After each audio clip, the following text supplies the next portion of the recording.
Hi, my name is Cindy Rang with the Fabric Patch in Ephrata, Washington, and we're going to talk today about antique quilts.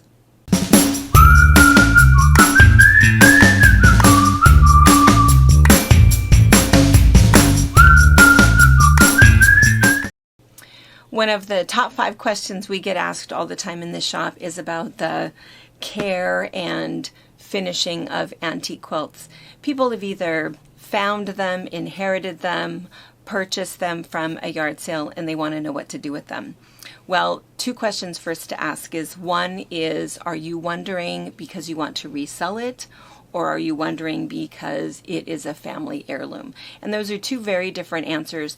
If your purpose is to finish it, complete it, and resell it, then this is not the video for you. There's lots of people that can talk to you about dating fabrics and valuing quilts and what makes them valuable and how to finish them so they are period specific and how to repair them. For me, I more want to talk to those of you that found a family heirloom or inherited it. A quilt maybe that your grandmother made or your aunt made or somebody else in your family, and it's now your task to finish it. So oftentimes when you receive these quilts, they're unfinished. They are going to look something like this. And maybe this was something that you even remember when your Aunt Madge or, Grandma Anna was working on this, and now here it is, just a quilt top. So you can go ahead and find some period-specific fabric or muslin. You can go ahead and hand stitch it, possibly the way that your family member would have, but how long is that going to take? It certainly would probably make it more valuable, but if you are not going to sell it, then it doesn't really matter. What will happen is you'll put all of this time and money into making it period specific and valuable, and as soon as you are no longer here, your children are going to sell it at the yard sale or have a picnic on it.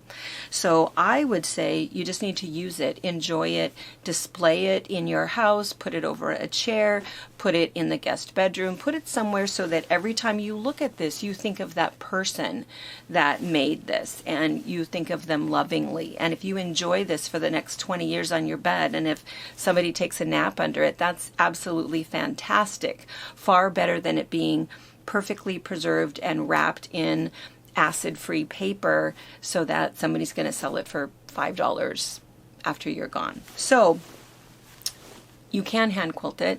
My suggestion, have it machine quilted. Have it machine quilted so that you can easily use it and launder it.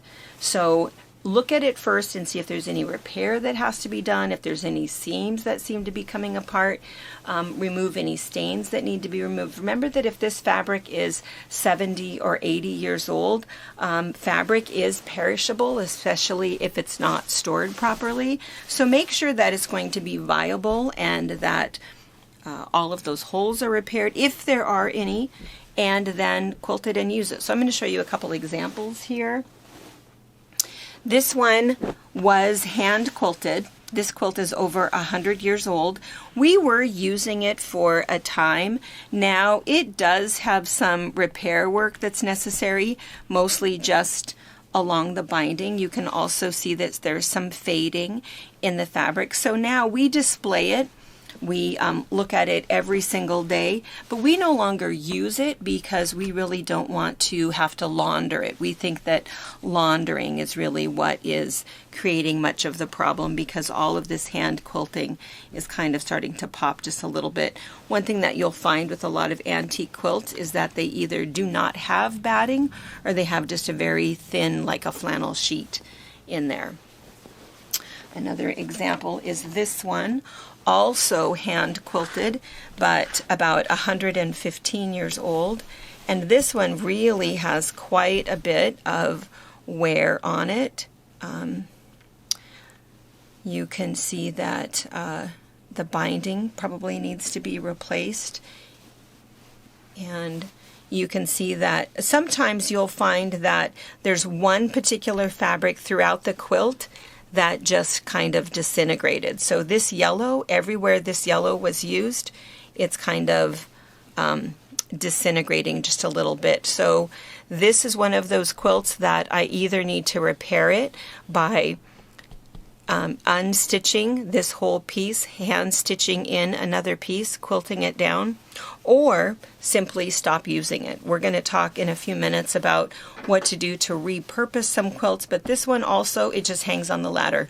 We don't use it. We don't think it can take any more laundering, and we really don't want it to be hanging in the sun at all. But I really love looking at it every single day. This one is an old top from the 50s, and this one was just machine quilted. So it was just machine quilted with a cotton back, and this one is extremely washable, very wearable, kind of fun. It's a little bit heavier because there's actually even some polyester in here.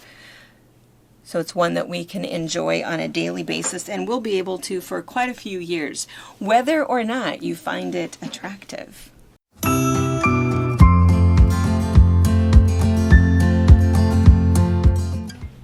This is a block that is 135 years old. We had a couple of these, and you can see that this is some of the fabric that's just disintegrating. And again, for repair work, this would be super difficult to repair, and there's so many of these pieces that are just super old and brittle that there isn't really a lot that you can do with this except to repurpose it, because all of these pieces, all of these black pieces, are just turning into powder. The other thing that you can see is even the base piece underneath, the muslin piece. I'm going to flip this over. You can see this is an example of cedar chest stains. So a lot of people stored their quilts and their linens in cedar chest thinking it would keep the bugs away, which it may have done that, but what it actually did was the oils stained a lot of the fabrics. And so some of this you can get out, a lot of it you can't. The problem with this particular quilt block is that it's not going to withstand that type of washing. So this is one of those that we would use for repurposing. This might be a good time to talk about repurposing. What you can do with these is find really the best piece of viable fabric that's in here and turn it into something else.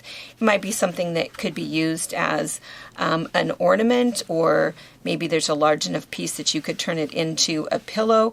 And if there's something substantial that you can use in the block just to show what it is, that's always kind of a nice thing.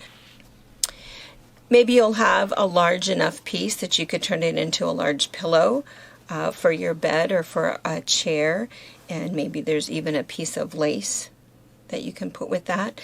What's nice about a piece this size is you can still see some of that hand quilting, and even if there's some sun wear on here, it still isn't going to get a ton of use, and it's just really nice to look at. This is just a little soft sculpture. You can see just using an antique piece of a quilt. You don't really need very much of a piece, and even with an old doily, to be able to make a teddy bear, a doll, a pincushion. This is the same idea. This one though is obviously stitchery. An old dresser scarf to be turned into a pincushion. An old block turned into a pincushion. This one, I just tore this whole thing apart, but I had very few usable pieces, so I went ahead and just wrapped it all up together until I decide exactly what I want to do with it. But this was all that was left of the quilt that I tore apart. You can also use pieces not just for pillowcases and pincushions. You can also put them on bags if you have a large enough piece. Other interesting ideas are to take a block and add just a little bit of stitchery. Again, you can turn it into a pillow if you'd like to do that, or find just an old interesting frame and frame it.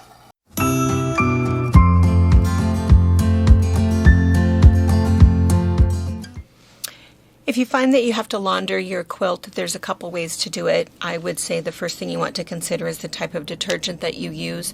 You could either use Dreft, which is a baby soap, or I like to use Fels Naphtha. I always have it on hand anyway because this is what I use for making my own laundry detergent. But the way that you use this is it comes in a bar, and you just have to wet the bar, and then you can rub it on the area that needs to be cleaned. So you can see that this one has what's probably a blood stain on there. And of course, what takes out blood stains is actually hydrogen peroxide.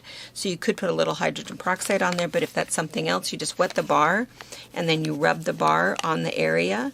And then after you've done that, you can just put it in the washer, and you grate a little bit of this. Now, if you think that your quilt can withstand a front-loading washing machine and a dryer, then that's fine. If you're not sure, if you feel like it's a little bit too sensitive for that, your other option is a bathtub. So put it in the bathtub, put in some warm water, grate up your Feld's naphtha, or use your laundry soap, your gentle laundry soap. Get that all dissolved. Put that in the tub and just do some hand agitating. Leave it in there to soak. Drain out all of that soapy water, rinse it, let it soak in rinse water, and then when you wring it out, you don't actually wring it as much as you roll it, unroll it, put a towel in there, roll it, unroll it, flip the towel around, and you just keep doing that to be able to squeeze out as much of the water as you can. And then you don't want to hang a wet quilt, because hanging a quilt will actually stretch it. So you can either lay it out flat to dry, or again, if you have a gentle front-loading dryer that will tumble it gently on a low heat, you can go ahead and do that. Your other option is if you have something that has a lot of stains on it, there's Retro Clean. The directions are on here. It's actually really nice. It suggests that you do kind of the same thing in terms of putting it in a tub, but they suggest that you put it in like a plastic tub outside in the sunshine. The reason you want to do that is it will keep it warm for the entire time. You mix all of this up and it'll take out all of those wood stains, blood stains, mildew stains. Oh,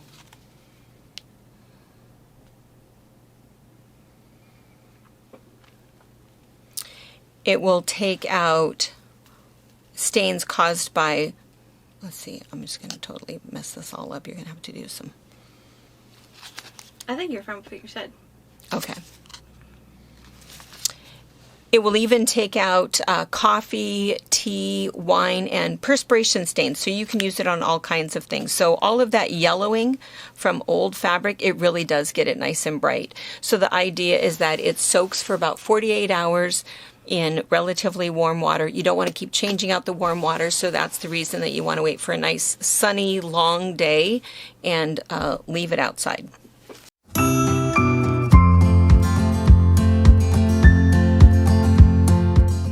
Okay, and the last thing is storage. You might decide that instead of displaying your quilt, you really do want to store it, and there's a couple things to keep in mind. One is that you should either put it in a pillowcase, or you can wrap it in muslin. You can also use acid-free tissue paper, but you want to wrap it in something, and then you can put it in the closet or in the cedar chest, whatever container you'd like. A lot of people will even put it in like a cardboard box, and that works okay too. If you do that, you want to keep in mind that if you're folding it for a long period of time, that fold can be permanent. Some people will roll them onto tubes. That works okay too. You just want to roll it very loosely so you don't put any pressure or stress on that outside wrap. But again, my best advice is that if the quilt means a lot to you and it's important to you, then you really should try to enjoy it and look at it as often as possible. And don't forget to leave the same sort of heirloom for your family.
Thank you for watching our video. We invite you to leave a comment, hit the like button, or better yet, subscribe to our channel so you never miss an episode.